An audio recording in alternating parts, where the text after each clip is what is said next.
Welcome to the Respectful Divorce Podcast.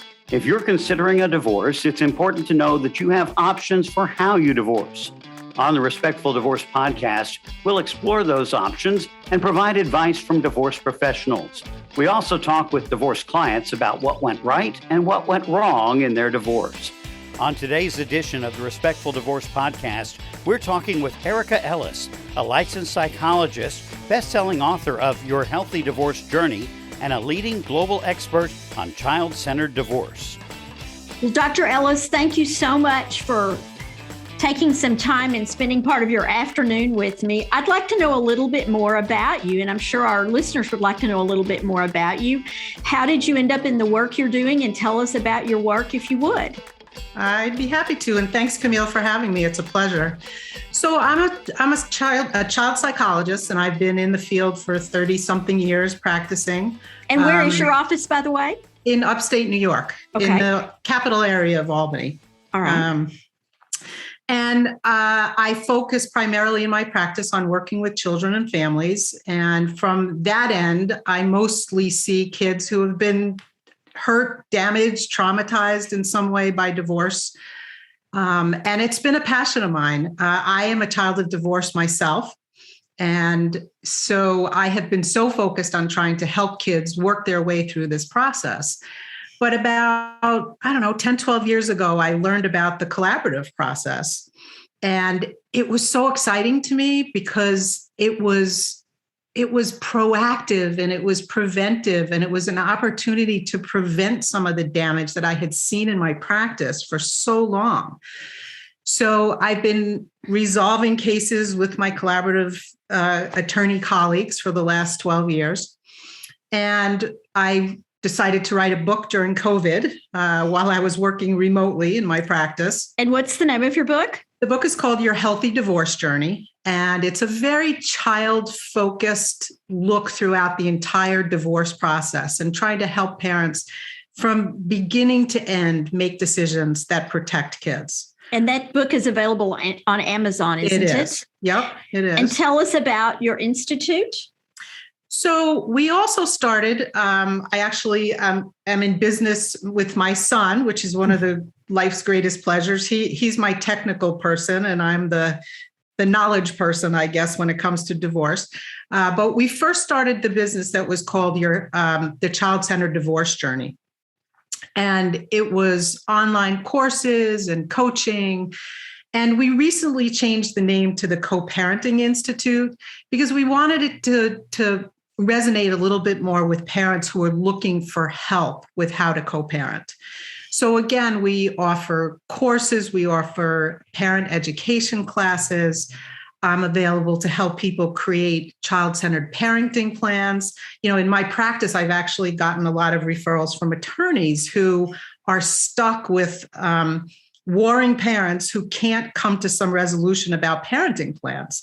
And I have gotten quite skilled at taking it from a different perspective than the lawyers do. Sometimes could you give us a little bit of an insight into what that looks like when you take it, quote unquote, offline from the lawyer's hands?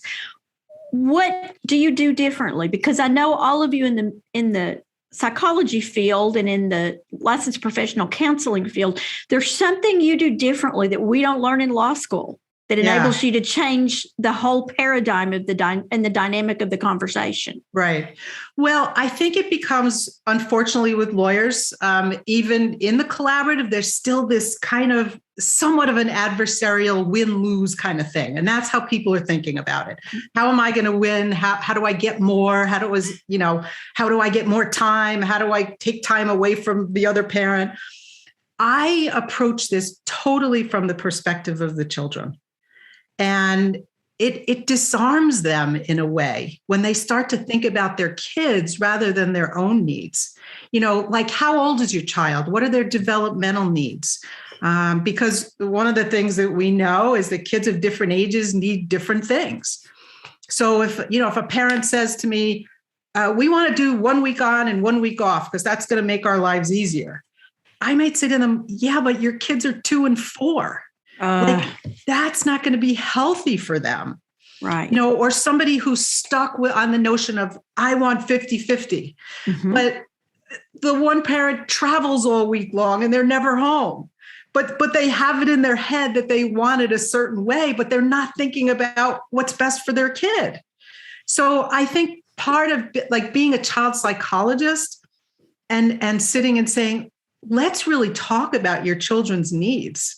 Let's not have this be about what's easier for you. Let's have it be about what's best for your kids.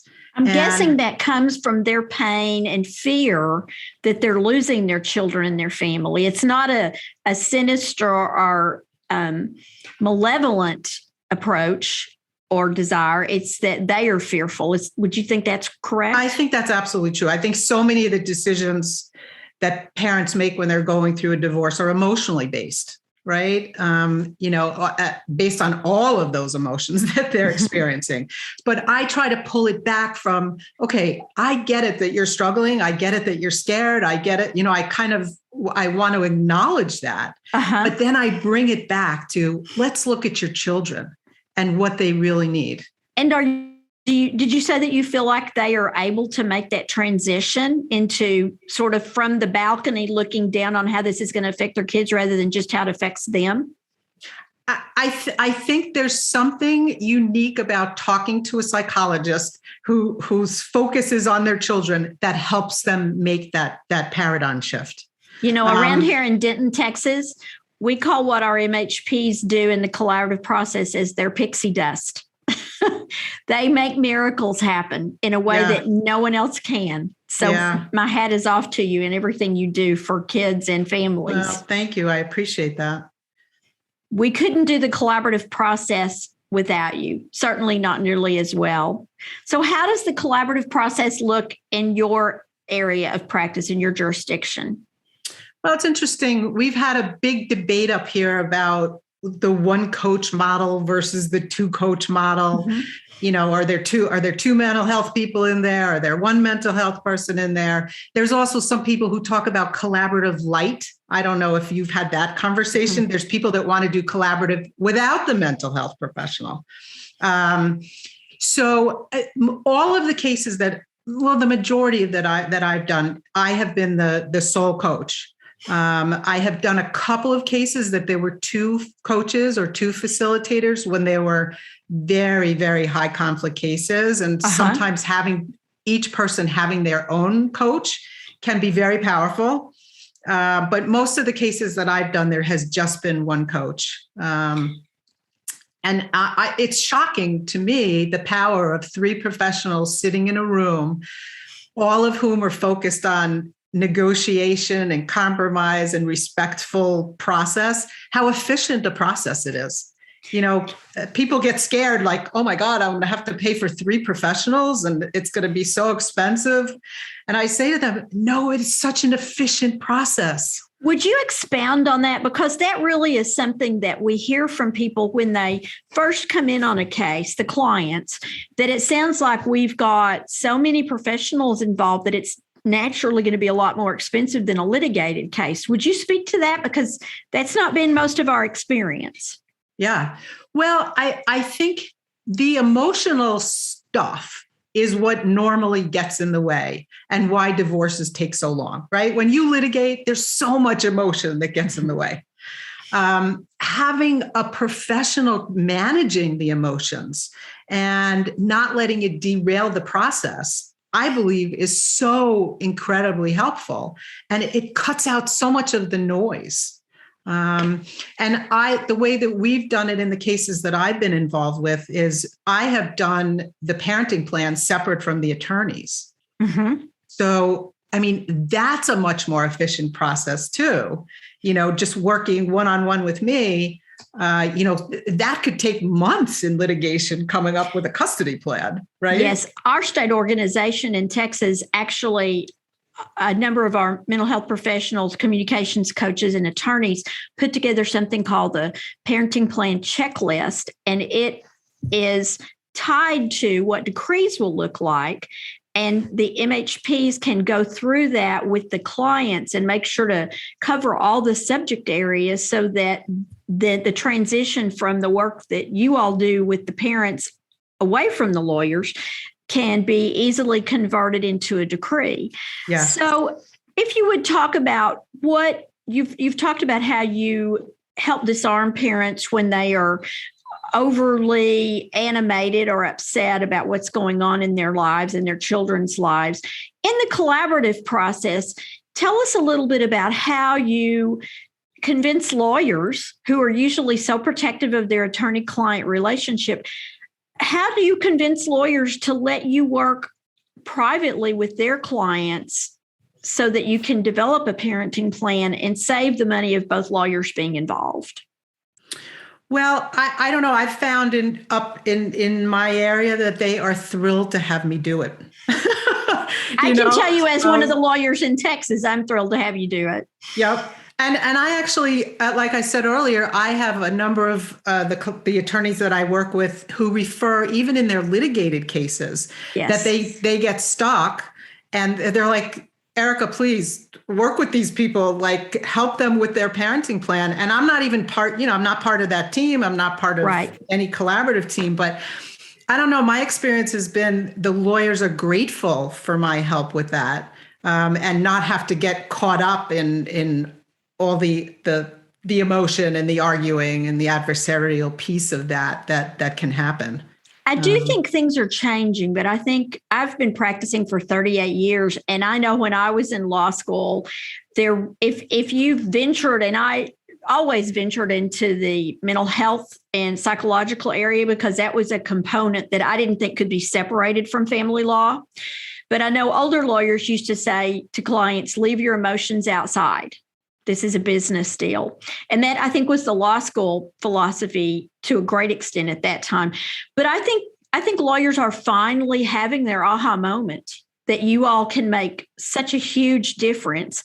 And nothing that you do in your offline meetings with the clients is binding, correct? Oh, absolutely. Yeah, absolutely. I mean, I do something similar. I have a template that I use, and I'll go through the weekday schedule and the weekend schedule and the summer schedule and the holiday schedule. And then I pass along notes to the attorneys after every one of my meetings.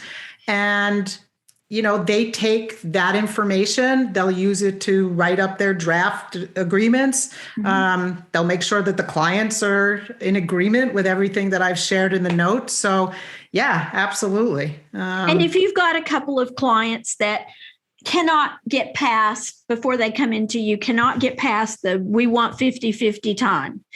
It's almost like the story in the Bible about King Solomon and the baby. And very often parents find themselves put in the position of wanting to, not literally or even figuratively, but their reaction comes across as wanting to cut the baby in half, like the King Solomon story.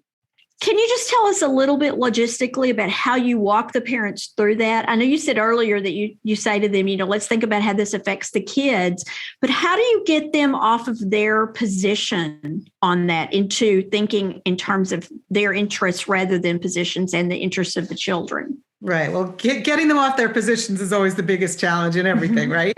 But it's so interesting. Like I'm thinking of one case that I worked with, and again, it was she traveled, and she was gone all week long, and they came into the meeting and it's like, I want 50-50. I'm like, well, how are you going to make that happen? Mm-hmm. Well, I'll get a babysitter. And, we started to talk about do you honestly believe that your kids are better off with a babysitter than they are with their other parent? Just trying to challenge them and shifting their perspective. Mm-hmm. I've also had situations, that one of the parents is a teacher, right? And they're home all summer. Mm-hmm. And it makes perfect sense that the children are with the parent that's home all summer. But the other parent is crazed about that. Yes. They're going to get more time than I am. And then again, to challenge that, okay, I understand that feels scary from a numbers perspective, but do you think your kids are better off being with their parent than they are at daycare all day long? So just trying to help them get off the numbers game. And do most parents respond positively to that new approach? They do. I mean, it's not always easy, and it's a process of getting them there. And some are more positional than others. But I would think it would be much more effective because you're not doing it within the adversarial approach. Exactly. Just talking to the psychologist who specializes in what's best for kids. And that's what I keep coming back to. This isn't about winning or losing or how much time, how many hours. Think about your children, or the child who has special needs, and one parent is better able to meet them during the week, say educationally, right? Does it make more sense for the child to be with that parent after school, or does it make more sense for the other parent to have them and have a babysitter watching them? So it's really, really child focused. I had a case one time when I was teaching a class in family law at our local university, Texas Women's University. And it was really interesting because the parents in that case were fighting over who got the kids at certain times. And the mom wanted to go back to school, but she couldn't afford a babysitter on the nights that she was going to go to school. So eventually we worked it out with, well, what if you just thought of him as the babysitter that he's willing not to charge you? And it was just miraculous. It was almost like suddenly there was this well-oiled machine where everything just slipped into place and we had a working cooperative agreement. Yeah. And the kids were the beneficiaries of that. Right. So it's helping people shift their perspective and their paradigm, right? And Tim Crouch, who is the producer, one of the producers of this show, often says that many of the statutes for family law came into being in the mid-60s. And so those, at that time, you had to prove fault. And so it was a zero-sum game when you went to court. Someone had to throw mud at the other one to show that they were better than the other side. And so there's a 50-year traction and history of the brand of divorce that was fighting before collaborative ever came into being. And so help us understand how you all in your jurisdiction teach clients or educate clients on how the collaborative process is a different way to do this. How are you getting people educated and interested in using this process for the benefit of themselves and their kids and their family versus litigation? Sure. Well, I know from when I talk to people about it at the beginning, my perspective is always that the toll of going to court is so huge, not just financially, but emotionally. And people don't understand that because I think they often make the divorce process choice on an emotional basis as well, right? You're terribly hurt, you've been damaged, and you want to It's probably hard not to. Absolutely. And you want to hurt the other person back in some sense, right? It's almost a primal reaction, it is. I guess. It's very natural, right? And you want to find the most cutthroat attorney you can, and you want to go to court and you want to fight for everything that you could possibly get out of that person. But the emotional and financial toll of that decision is not something that I think people really think through. And I think the key is to help them think that through, to understand that forget about financially. I mean, that goes without saying, right? I mean, we tell people you're going to spend tens, if not $100,000 if you're going to fight this out in court. You're going to lose control. You're going to have no ability to really impact the decisions. It's going to be out of your hands. So if you want some control over this process, finding a non-litigated process is going to give you so much better chance of that happening. And then in terms of the kids, I mean, what I say to people is, if you litigate, it is going to further damage any ability that you have to co-parent with your soon-to-be ex-spouse. Why is that? Because the process is so ugly. Because there's going to be accusations hurled. And as you said, the goal is to prove that you're a good parent and the other one is a horrible parent. And in order to do that, you're going to have to make all kinds of accusations and allegations, and it is going to damage your relationship with your ex. If it was bad when you started, it's going to be worse at the end. And it's going to be that much more difficult for you to be able to co-parent on behalf of your kids. And that, to me, is the biggest selling point when there are children involved. This collaborative is a process that is not only going to help protect that co-parenting relationship, but it might even enhance it, because you're going to learn communication skills. You're going to learn strategies for resolving disputes. You're going to focus on what's in your kids' best interests. And that is so powerful. And that may last the life of the children. That will absolutely last the life of the children. And I'll say to people, it could be the greatest gift you ever give to your children. I love that. Can you explain, just as we're wrapping up, your own experience and how part of your mission sounds like you want to help others because there wasn't anybody available really to help you in your journey when you were a young person and your parents were divorcing, and that it affected you in how many ways? Yeah, I think that's absolutely accurate. I was 16 when my parents divorced. My dad had an affair, so my mom was very wounded, betrayed, rejected, and never really dealt with her feelings particularly well from looking back as a psychologist. And she was driven by anger and rage for so many years. And we were really close. I mean, they were wonderful parents, but they made so many mistakes based upon all of the emotions. And, I was a 16-year-old. My mom and I had a really close relationship. She told me everything. I was her confidant. I was her therapist. I knew every detail of things that were so overwhelming for me to know. I couldn't help her. I wanted to help her. And I was put in the middle. I was a messenger. I was a secret keeper. I was put in the position that kids should never be put in. And it followed me. I was 16. I was almost leaving for college, but every time I came home from college, there was a fight about whose house I was going to go to first, how many hours I was going to be with each one of them. Mm-hmm. When I got married, there was a huge issue about who was going to walk me down the aisle, because my dad was already remarried to the evil stepmother who I blamed for their divorce.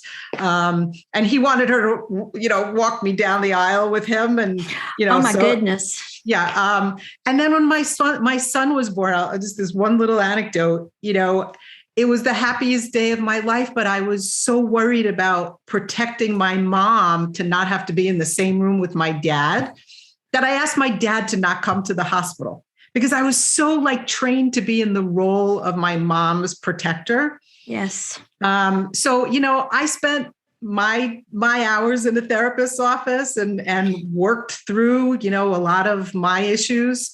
But I know the best of parents, the most loving of parents, the most well-meaning of parents can make so many mistakes without even knowing they're making them. And it is absolutely my passion at this point to try to prevent that from happening for as many kids as I possibly can. Thank you so much. This has just been a pleasure to visit with you and have you share part of your afternoon with us, Dr. Ellis. It was my pleasure. Would you give us the name of your book again and your institute in case somebody wants to look it up? The book is called Your Healthy Divorce Journey. And that's available on Amazon? Available on Amazon. And you could find us at the Co-Parenting Institute. It's the Co-Parenting Institute, but it's coparenting.org is where you could find the website. And if people have questions for me, you could reach out to me at erica@coparenting.org. I'm always available to try to be helpful for parents going through this difficult time. Well, thank you for not only sharing part of your afternoon, but for the good work you do for children and families. We appreciate that. So much. Right back at you. Thanks. Thanks for joining us for the Respectful Divorce Podcast. If you're a divorce professional and would like to be a guest on this podcast, contact Tim Crouch at 940-383-1990. A respectful divorce is possible, and there are better ways to untie the knot.